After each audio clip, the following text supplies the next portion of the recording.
이제 필요한 고정력을 예상하기 위해서 고려해야 할 세 번째 요소로서 국소적인 교합량을 살펴보겠습니다. 앞서 살펴본 것은 구강내 전체에서 공통적으로 작용하는 것이라서 전반적인 교합량이라고 한 것이고, 식립할 임플란트가 받게 될 교합량은 식립 부위나 주변 상황에 따라서 각각 다를 것이므로 국소적이라고 한 것입니다. 따라서 심으려고 하는 각각의 픽스처가 받게 될 교합량을 이제부터 개별적으로 좀 더 자세하게 살펴본다는 뜻으로 이해하시면 되겠습니다. 결국 전반적인 교합량과 국소적인 교합량을 종합적으로 고려해보면 필요한 고정력을 예상할 수 있을 것입니다. 따라서 후천적인 교합량과 마찬가지로 역시 추가적으로 받게 될 교합량이 되겠습니다. 이제 구체적으로 살펴보면 교합량이니까 봐야 할 것은 당연히 교합 상태가 되겠고, 먼저 대합체의 교합 상태를 봐야 합니다. 예를 들어 이런 교합 상태에서 만약 46번 대구치에 임플란트를 한다면 16번, 15번 치아가 대합치가 되겠는데, 치열 전체의 교합 상태가 맞물림이 좋아서 접촉량이 많으므로 잘 씹히게 되어 있습니다. 그래서 46번 임플란트도 15번, 16번 치아로부터 교합력을 제대로 받게 되어 있지만, 필요한 고정력을 잘 예상해서 픽스처를 심어주면 문제가 없겠습니다.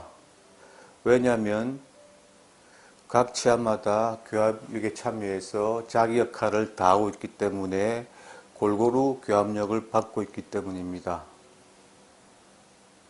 하지만 만약 45분, 44분 치아도 결손되어 있는 경우에 44분에만 픽스처를 심어서 46번 픽스에 걸어서 임플란트 브릿지를 한다면 고정력이 부족해서 문제가 생길 수도 있겠습니다. 하지만 이것도 대합체의 고정력에 따라서 얘기가 달라질 수도 있습니다. 즉, 이 케이스처럼 대합체가 털리라면 이렇게 임플란트 브릿지를 하더라도 무리가 없기 때문에 여기서도 상악이 털리라면 44, 46을 브릿지를 하는 것도 가능합니다. 또 이 케이스처럼 대합체가 브릿지라면 픽스처 개수를 줄일 수도 있고, 이 케이스에서도 대합체가 브릿지라서 36번, 46번 임플란트가 고정력 걱정은 크게 안 해도 될 듯합니다. 그러나 전반적인 교합량이 큰 환자라면 빼먹지 않고 다 심는 것이 좋을 듯합니다. 그러나 4개의 대합체가 다 자연치라면 아무래도 고정력 부족에 시달리게 될 겁니다. 특히 16번 대구체의 뿌리가 이렇게 3개의 뿌리가 디귿자 모양으로 연결된 모양이라면 힘을 많이 받게 될 것입니다. 이런 정보는 이를 뽑기 전에는 알 수는 없지만 CT를 참고하면 미리 알 수가 있습니다. 또 다른 예로서 이런 형태의 강한 뿌리를 대합체가 가졌다면 이런 치아와 맞물릴 임플란트가 감당해야 할 교합력이 추가로 커지게 되는 것이겠죠. 어쨌든 이런 이유로 대합체의 교합 상태와 고정력을 고려해야 합니다. 그런데 여기서 잠깐 살펴봐야 할 이슈가 있습니다. 대구치에서 임플란트를 할 때 픽스 한 개를 심는 것이 과연 맞겠느냐 하는 것이죠. 대합체의 교합 상태와 고정력을 살펴보는 지금 따져보는 것이 맞겠으나 전체적인 흐름의 파악을 놓칠 수 있으므로 뒷부분에서 살펴보겠습니다. 계속해서 이번에는 인접치의 교합 상태를 봐야 합니다. 만약 이런 교합 상태라면 치아 간의 맞물림이 좋지 못해서 인접치에 해당하는 45번, 44번 치아가 자기 역할을 못하고 있습니다. 그래서 46번에 임플란트를 한다면 47번과 더불어 둘이서만 역할을 해야 하니 고정력이 많이 필요하게 되는 것입니다. 또 앞서와 마찬가지로 인접치의 고정력도 고려해야 됩니다. 47번 치아마저 풍치가 심해서 교합력을 제대로 받아낼 수 없다면 46번에 임플란트를 했을 때 교합력이 임플란트에만 집중될 수도 있습니다. 이런 경우가 흔합니다. 왜냐하면 임플란트를 하는 환자의 평균 연령이 높아서 기본적으로 만성 치주염 증상을 조금씩은 다들 있기 때문이죠. 만약 얼마 안 가서 47번 치아를 뽑게 된다면 36번 임플란트 혼자서 교합력을 다 받게 될 겁니다. 또 만약 47번이 예전에 한 임플란트인데 교합이 낮아지는 경우라면 더욱더 혼자서 교합력을 많이 받게 됩니다. 이런 경우도 역시 흔합니다. 오래된 임플란트의 경우 원래 처음부터 그랬었는지는 모르겠으나 시간이 한참 지나고 나면 교합이 낮아진 경우가 많습니다.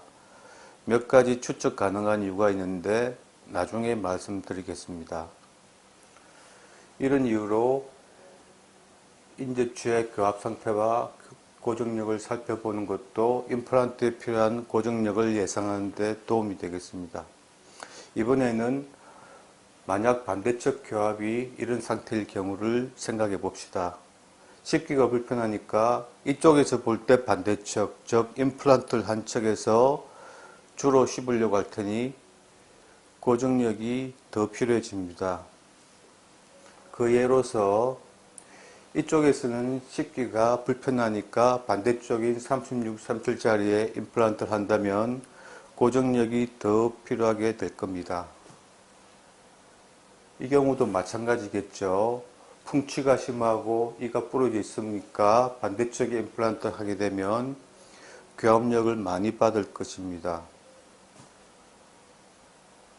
이런 경우도 있습니다. 반대쪽 46번 치아가 치건단 염증이 있어서 역시 씹기가 불편하다면 역시 이쪽으로 주로 씹게 될 겁니다. 또 당장은 아니지만 나중에 46번 치아를 뽑게 되면 교합력을 더 심하게 받게 될 겁니다.